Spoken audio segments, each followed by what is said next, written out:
मसला नंबर 21, क्या वित्र के बाद नमाज पढ़ना जायज़ है?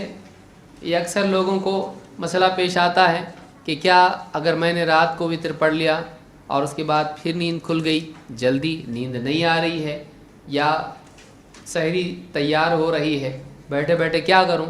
दिल चाह रहा है कि नमाज़ पढ़ूं, ख़ास तौर से आखिरी अशरा है और लग रहा है कि आज लैलतुल क़द्र होगी, तो पढ़ूं या नहीं पढ़ूं? तरावी तो पढ़ लिया था, अब मेरे पास वक्त है, पढ़ूं या नहीं? अगर पढ़ना चाहे पढ़ सकता है। अगर वित्र के बाद भी कोई आदमी नमाज पढ़ना चाहे हराम नहीं है, लेकिन अफजल ये है कि अपनी आखिरी नमाज किसको बनाए?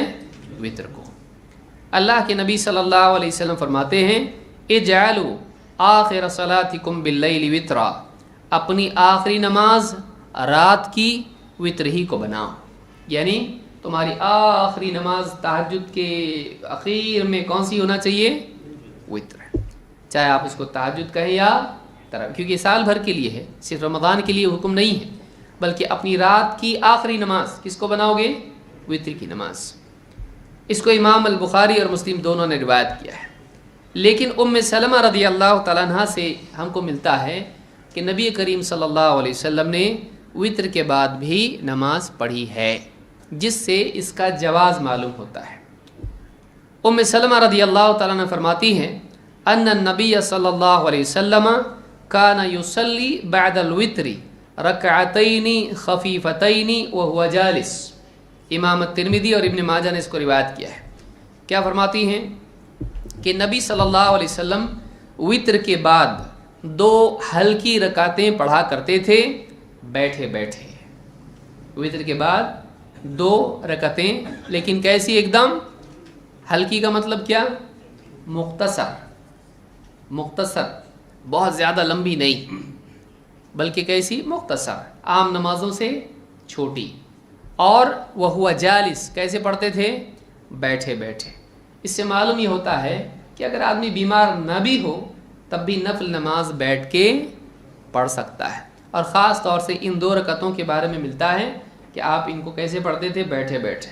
कभी बीमार होते तो आप खड़े होकर नमाज शुरू कर देते, फिर बैठ जाते। इस तरह भी आप सल्लल्लाहु अलैहि वसल्लम ने किया है, बैठे बैठे भी आप नमाज पढ़ते थे।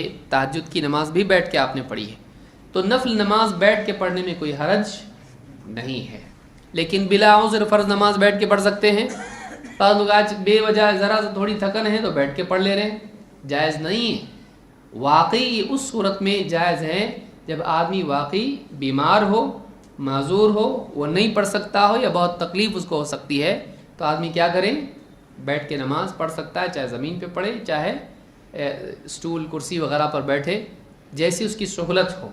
बाद लोग ज़िद करते हैं कि नहीं, कुर्सी पे नहीं पढ़ सकते हैं, ज़मीन पे बैठना पड़ेगा। बाद लोगों के घुटने फोल्ड नहीं होते हैं। तो जैसा आदमी पढ़ सके वैसा उसको पढ़ना चाहिए। लेकिन बिला उज़्र अगर आदमी बैठ के पढ़ता है तो उसकी नमाज नहीं होती। बग़ैर उज़्र के अगर बैठ के पढ़े नमाज सही नहीं। तो इस हदीस से बात मालूम हुई कि बैठ के पढ़ना भी साबित है, और वित्र के बाद भी 2 रकतें अल्लाह के नबी सल्लल्लाहु अलैहि वसल्लम ने पढ़ी, जिससे इसका जवाज़ मालूम होता है। बल्कि क़द्र इस्तेहबाब भी मालूम होता है इन 2 रकतों के लिए।